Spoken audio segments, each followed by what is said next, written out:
Have you ever left a meeting thinking, that came out completely different than I intended? Maybe you had a great idea, but you struggled to explain it clearly. Or perhaps you've watched someone else say almost the exact same thing you were thinking, and suddenly everyone in the room nodded in agreement. It's frustrating, and I know this because you know you have valuable ideas. You know you're capable. Yet somehow your message doesn't always land the way that you hoped. If you're an introvert, you may even believe that clear, confident communication is something you're either born with or you're not. But I'm here to tell you that's simply not true. The best communicators I've worked with weren't born confident speakers. They've learned a repeatable set of communication skills that allow them to become clearer, more engaging, and more influential over time. I've spent years learning about communication, coaching leaders, speaking in boardrooms, presenting at conferences, ministering at churches, and leading high-pressure conversations in healthcare. But what many people don't realize is that these lessons didn't come naturally to me. I've spoken too fast. I've overloaded presentations with just too much information. I've walked away from meetings wishing I had explained my point differently. Most of what I know today came through mistakes, coaching, deliberate practice, and years of experience, not natural talent. So that's good news, because that news is it means you can learn these skills too. Today I want to share 4 communication changes that have transformed the way I speak and teach others to communicate. They'll actually help you become clearer, more engaging, more confident, and more visible at work. And make sure you stay with me until the 3rd point, because it's the one that completely changed the way I think about public speaking. Once I learned it, communication became a skill I could intentionally improve instead of hoping I'd get better with experience. So let's get started today in our video. Point number 1, stop trying to impress people. That will actually get you down a road that you don't want to go. Have you ever listened to someone explain something and thought, I have no idea what they just said? Because sometimes the smartest people are the hardest people to understand. The question may be, why is that? It's because they're trying so hard to demonstrate everything they know that they forget the purpose of communication. You see, the purpose isn't to impress people. The purpose is to help people understand. One of the biggest mistakes professionals make is actually over-explaining. We add unnecessary details. We use technical language. We assume everyone has the same background knowledge that we do. And there's actually a concept called curse of knowledge. The more expertise you develop, the harder it can become to remember what it's like not to know what you know. I've seen this throughout my career. Maybe a physician explains something in clinical language that every physician understands, but the patient has no clue what's being said. Or maybe a finance leader explains a budget using financial terminology, but yet that's not the audience that he or she is speaking to. An information technology specialist may talk in acronyms. They're all very, very knowledgeable in their fields. But unless they adjust their communication for the audience, their message loses the impact. People can't act on an idea they don't actually understand. That's why one of the biggest mindset shifts you can make is moving from self-focused communication to audience-focused communication. Instead of asking, how can I prove that I'm smart? Ask this, what does the audience I'm speaking to need to understand? You see, these are 2 completely different questions.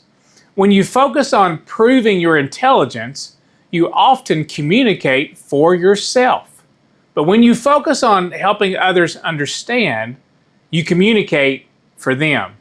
So before your next important conversation, ask yourself 3 questions. What does this audience already know? What is the one thing they absolutely need to understand? And what is the clearest, most concise way I can communicate that message? One practical habit that has helped me over the years is leading with the recommendation first. And here's what I mean about that. Don't spend 5 minutes building up to your point. Try stating your conclusion and then explain the why. You see, your audience immediately knows where you're going when you're stating your conclusion. And now every supporting detail that you talk about has context. Also, challenge yourself to remove technical language whenever possible. I get it, there are times where it's appropriate. But that doesn't mean when you remove it, you're watering down your expertise. It actually means you're translating your expertise into language people can immediately understand. The people who communicate best aren't usually the ones who sound the smartest. They're actually the ones who make complex ideas feel simple. Now that's real expertise. And I want you to remember this. Clarity isn't what you sacrifice when you become an expert. Clarity is one of the strongest proofs that you are one. Point number 2, improve how your message sounds. Now I want to ask you a question. Have you in your career or in your experiences ever heard 2 people deliver exactly the same message, yet one held your attention while the other completely lost it? Their words were actually almost identical. The difference wasn't the message, the difference was the delivery. One of the greatest misconceptions about communication is believing that people respond only to the information you're sharing, but they don't. People respond to how your message feels as much as what your message says. You can have the best idea in the room, but if your delivery sounds rushed, uncertain, or monotone, your audience may never fully appreciate the value of your message. I've actually seen this throughout my career also. I've watched incredibly knowledgeable leaders struggle to gain influence because they spoke so quickly that people just couldn't keep up. I've also watched leaders in the room with less technical experience command the room simply because they communicated with confidence, energy, and clarity. Communication is much more than words. Your voice is actually one of your most powerful leadership tools. And you see, there are 5 elements of vocal delivery that I'd like to give you that every communicator should understand. The first is actually your pitch. It's not just used in singing. Pitch is noticed when you're actually communicating and speaking. Pitch is simply how high or low your voice sounds. When you're nervous, your pitch naturally rises. When you're calm and confident, your voice tends to settle into a lower, steadier range. You don't actually have to force your voice to lower. That would seem unnatural. But you need to simply be aware of it. When you're making an important recommendation or emphasizing a key point, slowing down and allowing your natural voice to settle often communicates greater confidence. The second element is actually intensity. And this is your volume, and something that I have to be aware of as well. Some people believe confidence means speaking louder, but that's not necessarily the truth. Sometimes when you lower your volume, it causes people to lean in because they don't want to miss what you're saying. Think about speakers who actually have captured your attention in the past. Those speakers probably didn't shout every sentence. They vary their intensity to match the moment of the speech. The third element is the rate. And this may be the biggest improvement most professionals can actually make. When we're nervous, and we get nervous when we're speaking, we have a tendency to speed up. Our brains are racing way ahead of our mouths. We rush through important points because we're anxious just to finish. And the problem is that listeners need time to process the information. And if you don't give them that time, they'll stop listening long before you stop talking. One of the easiest communication improvements that you can make is simply speaking about 20% slower. It will probably feel uncomfortable to you because you may just be a fast talker, but to your audience, it will feel confident. The fourth element is inflection.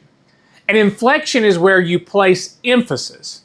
So imagine saying this sentence: "This is the most important recommendation I'll make today."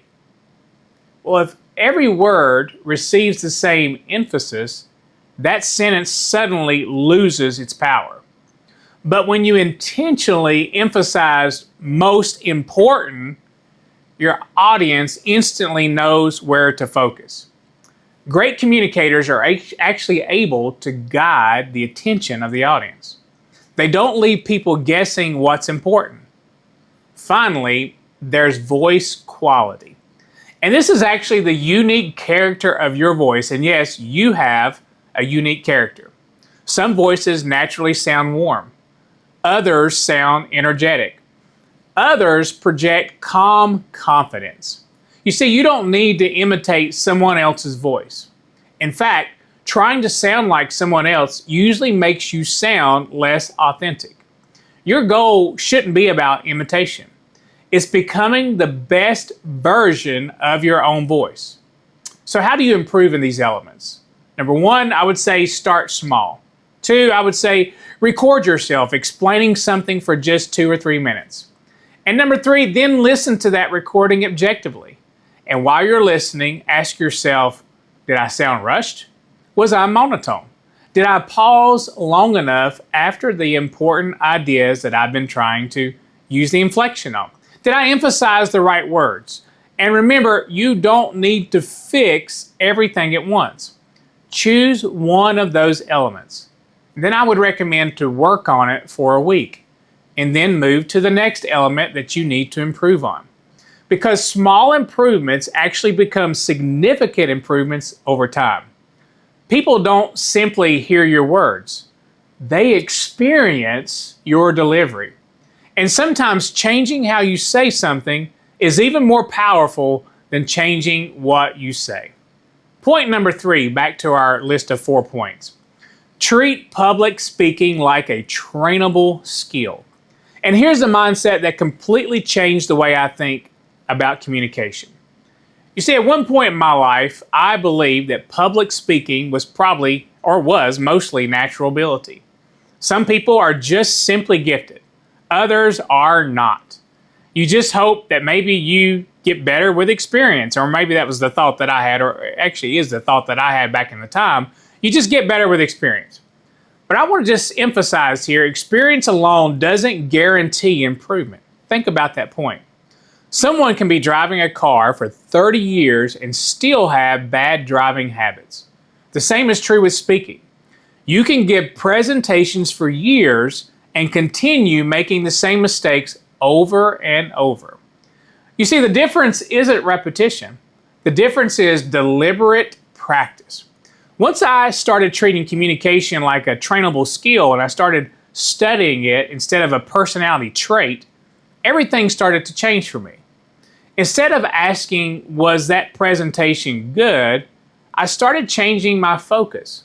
And I asked this question, what can I improve next time? That simple shift accelerated my growth. Every speaking opportunity became a learning opportunity. Every presentation became practice. Every meeting became feedback. And that's the mindset I encourage leaders to actually adopt. After your next presentation, or even after speaking up in a meeting, I want you to review your performance honestly. Now, when you do it honestly, there are certain questions that you need to ask, and don't just ask what you think, but actually analyze that experience. Ask yourself, where did I rush? Where did I lose eye contact with the audience? Where did my energy begin to drop? Which stories actually connected with people? Which explanations created confusion? Don't use this exercise to criticize yourself. Study yourself. And then identify one improvement, not 5 at one time, but one. Maybe your goal for the next meeting is simply just to slow down. Maybe it's replacing filler words like and with intentional pauses. Maybe it's holding eye contact until you finish each sentence. Or perhaps it's keeping your gestures more controlled instead of constantly fidgeting. When you identify that, write the one goal somewhere that you'll see it. Place it in your notes. Look at it before your meeting begins to remind yourself. Visualize yourself doing it well. And then after the meeting, evaluate your progress. Once that skill begins to feel natural, move on to the next one. Because when you look at this type of exercise, that's actually how confident communicators are built. Not through talent, but through hundreds of small improvements that compound over time. Confidence will not come from just hoping you'll do well. And I've thought that. I sure hope I do well in this presentation. I hope I do well when I go speak at this organization. But confidence will come from knowing that you have prepared yourself. Point number 4, make your message memorable. I'm going to say that again. Make your message memorable. You see, have you ever finished explaining something and then realized no one acted on it? Or maybe someone asked a question you had just answered 5 minutes earlier. The truth is that sometimes people don't ignore your message. Unfortunately, they simply don't remember it. So let's go through some things to talk about. Let's talk about the why section of this. One of the biggest communication mistakes professionals make is believing that if they say something once, everyone understands it and remembers it. But I'm going to suggest that's rarely how communication works. People in this day and time are just busy. And not only are they busy, they're distracted. They're thinking about the next meeting, the next deadline, or the next problem they have to solve. The average person hears thousands of messages every single day.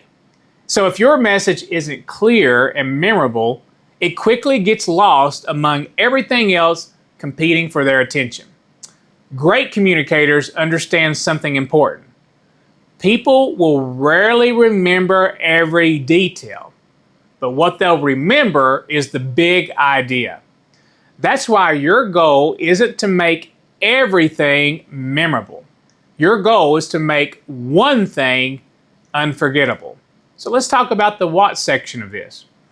The best communicators out there use simple structure. And one of the easiest frameworks I've used throughout my career is this. Tell them what you're going to tell them. I want to say that. Tell them, then tell them what you just told them. Now that sounds simple, but I'm just going to say it is simple. Repetition in your communication creates clarity.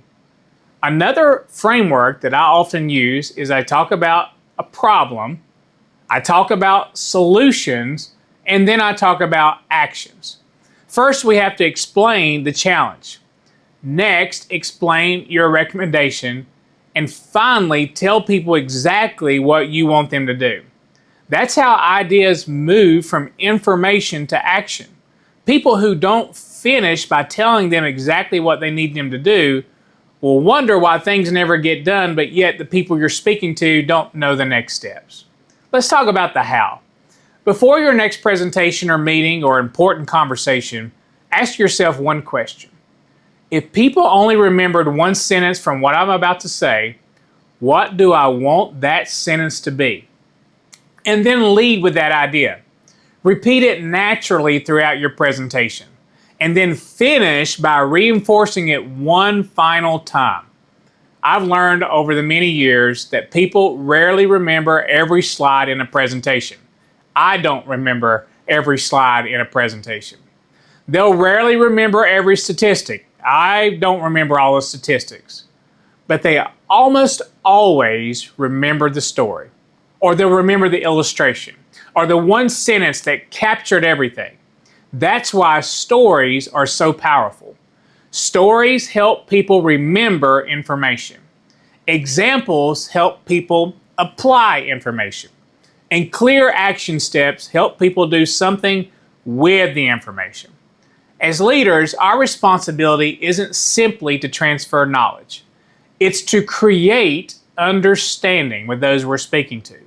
Because if people can't remember your message, they literally can't act on your message. The goal isn't to make every word memorable. The goal is actually to make your one key message impossible to forget. So let's review what we've learned today. We need to learn to speak more clearly, and that speaking more clearly at work doesn't require becoming louder or changing your personality. It requires becoming more intentional. Stop trying to impress people. Focus on helping people understand. And then we talked about pay attention to how your message sounds, whether it's your pace, your pauses in the conversation, your emphasis, and your energy. They all influence how people actually receive your ideas. And then we talked about treating communication like a skill. And when it's like a skill, you need to study it, practice it, improve one thing at a time, not several, improve one thing at a time, because confidence isn't something that you're born with. It's actually something you build. And finally, we talked about make your message memorable. Don't overwhelm people with information. That actually just turns it off and they stop listening. Leave them with one clear idea they can remember. And more importantly, act on it. And when you do these 4 points that we've just talked about and you do them consistently, people won't just hear you. They'll actually start and begin and continue to understand you. They'll remember you. They'll have great confidence in following your leadership. Before we finish, I want to leave you with one final thought. As the author of Merciful Leadership, one of the principles is that communication is actually an act of service. The goal isn't to sound impressive. The goal isn't to prove you're the smartest person in the room. The goal is actually to create clarity. When people leave your conversation, they need to leave your conversation feeling encouraged. And it really depends upon the aspects of those conversations. When they understand what's expected during the clarity of your conversation, then they'll know what the next steps are, and you've actually served them well.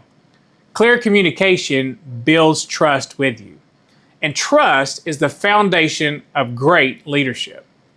If this video has helped you to become a more intentional communicator, I'd love for you to subscribe to my channel, because I know there are many people that watch, but sometimes just don't hit the subscribe button. Every week, I'm sharing practical leadership lessons, communication strategies, and career advice, and the principles of merciful leadership to help you grow personally and professionally. That's my goal. And if you're preparing for your next interview, I want you to watch my previous video, 5 Signs Your Interview Actually Went Well. Because I believe when you speak clearly, that's a form of communication. And then I also believe understanding how your message is being received is truly just as important. And this video I just referenced will help you recognize the signals hiring managers often give when they're genuinely interested in you. Until next time, I want you to remember this. Lead with courage, serve with compassion, choose mercy. As we serve together, Dr. Jeff.